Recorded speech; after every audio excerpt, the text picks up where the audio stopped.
Sa pagsisikap nila wasakin ng mga Duterte, hindi na nila nagampanan ang kanilang trabaho. Correct. Correct na correct.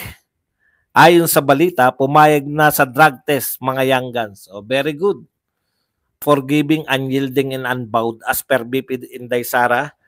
Kaya magdusa sila. Hindi na mapipigilan, sabi ni Tatay Digong, parang bulkan si BP Inday pag sumabog. Correct. At ang pangako ni BP Sara, hindi na siya mananahimik. Hindi siya mananahimik. Kala nyo, pagtutulungan kayong mag-isa. Hindi kayo na kailangan ng kakampi. Yan yung mga nakakatakot, yung kayang walang kakampi. Sana yung nagsasabi na hindi si Vice President, si Powa daw ang Vice President. Siguro may crush ka, badingdong ka. Crush mo si Powa? Hanggang ngayon pinapalaganap ng Vice President daw si Powa. Wala kami nakikitang Powa ang sumasagot eh. Tukmul lang puta. May kaibigan ako na tuwan-tuwa nang ikinukwento niya sa akin na wala na daw boto makukuha si BP Inday dahil doon sa Hokayan issue. Hindi ko lang mapatulan. Baka takin sa puso. Yan. Kaya kami may taxi driver. Ito ganito po si BBM isinusukan ng madla. Kami may taxi driver. Siyempre, nagkukwentuhan kami sa politika. Alam mo yung mga taxi driver, hindi makatiis eh. Magkakasama kami si Amik, ako, tsaka si Joy. Si Joy Cruz. Joy de Bibre. Yan. Papunta kami sa airport. Kasi si Amik, sinundo ni Joy. Basta sa madaling salita, yung gamit ni Amik nasa airport, kukunin namin. Di nagkukwentuhan kami tatlo. Siyempre, tungkol sa politika. Sumabat yung driver. Sabi ko, alam ko medyo siya, no, parang ang pakiramdam ko Duterte to kasi bumibira siya. Boss, isang tanong lang. Duterte ka o Marcos? Ako, nag-isip ng matagal. Siyempre, Marcos pa rin. Puta, nabigla ako eh. Puta, Marcos ka pa rin. Hindi. Ang ibig ko sabihin na Marcos, hindi yung tatay. Kasi may edad na eh. Yung anak. Yun ba? Puta, siyempre, iba yung tatay sa anak. Etong may termino siyang binigay eh. Parang budol eh. Pero hindi budol. Yan parang nabudol. Nabudol tayo nitong anak eh. Kita nyo, fan siya ng tatay. Marcos loyalist pa to. Matanda na eh. Pag between Marcos Sr. and Duterte, Marcos Sr. siya. Pero pag ang sinabi ko, to pong Marcos Jr., hindi po yung senior. Ay, walang panama kay Duterte to. Katunayan, may termino siya hindi nabudol eh. Parang ganun. Kita nyo, Marcos loyalist. Na-scam. Ayan pala si Amik, na-scam daw siya. Na-scam. Yun yung termino niya, na-scam tayo ni Junior. Marcos loyalist na, pakiramdam nila na-scam pa sila. Kasi ang taas ng presyo ng bili. May nakita ko, Ilocano, pro-Sara daw siya. Tama ka kabads, yung bribery ni Tambayuda, di pinick up ng bayarang media. Yun talaga, no? Lahat pinick up nila, pero yung bribery, wala, no? Halatang halata eh. Halatang halata. Hindi, ngayon, pag nakita ko na yung troll, Patriot Netizen, let us have the advocacy for all current official workers of government, including appointed and those wishing to political positions, to have an legal drug test and psychiatric test. At lahat ng government employee active man na tumatakbo magpa-drug test ngayon. Correct. Okay lang yan, sir. Babawi din yan. Sabi ng isang young guns, hindi daw siya nag-smoke at umiinom. Drugs pa kaya? Hindi magpa-drug test ka. Hindi pwede tokesan dito. Nakaka-proud yung sinabi ni BP na hindi siya kayang suhulan ng ayuda. Correct. Ayun yun eh. Yun yung sinasabi niya na yung walang mawawala sa akin, no? Mahirap kalaban yung soloista tsaka yung wala siyang pakialam kasi hindi siya nababayaran. Walang mawawala sa kanya pag bumira siya. Wala naman nagbibigay sa kanya. Biruin mo, sabi nung Marcos loyalist sa tatay, na-scam siya. Na-scam. DJ Chacha, Ted Falyon. Mukhang may own opinion. Feeling ko nagurgur na. Kasi wala na sila sa TV5. Itong TV5 maka-BBM, nabayaran kaya. Wala na sila sa TV5. Hindi naman siguro. Si DOJ may tama at hindi si BP. Sino po yung POA boss? Yung spokesperson. Kasi, ewan, nung dati kasi sila sumasagot eh. Yung mga spokesperson lang eh.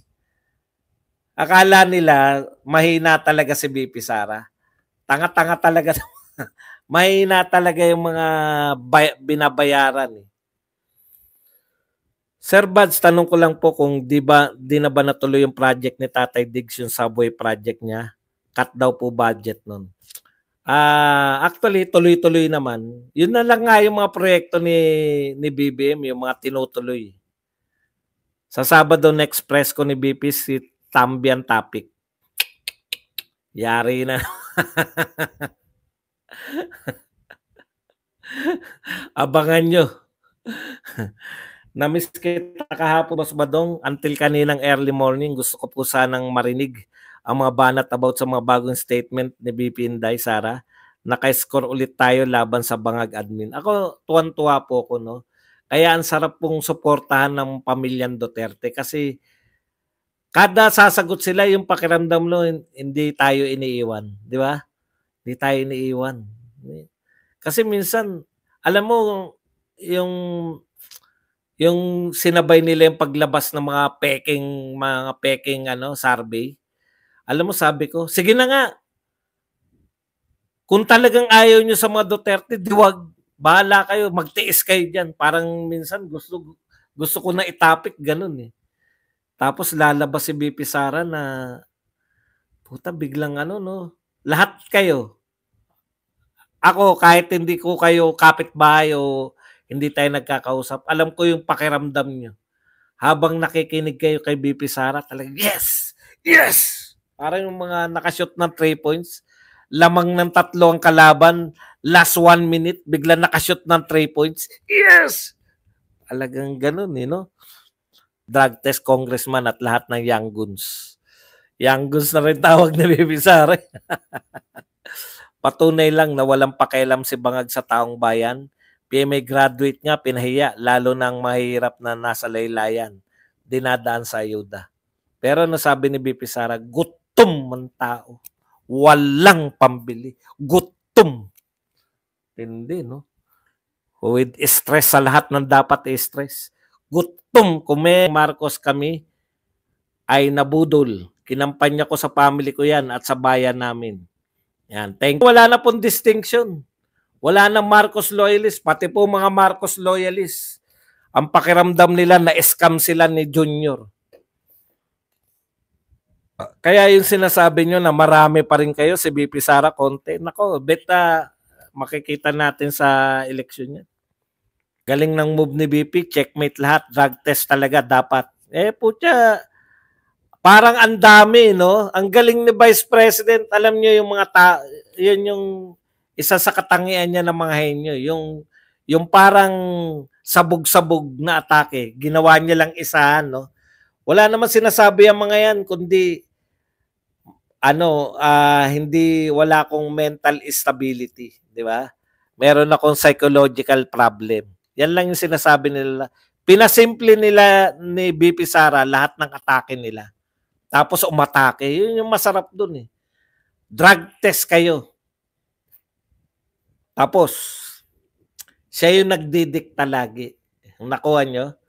Siya yung offensive. Defensive lang sila. Tapos, magdadakdakan na naman yan ngayon mamaya. Wala na yung mga pinag-uusapan nyo sa Kongreso. Wala na yan. Hindi na yung issue. Ang issue, magpa-drug test kayo. 7 ngayon 7. Sa 10 krimen ngayon, 7 sa 10 krimen ngayon ay may kinalaman sa droga ngayon,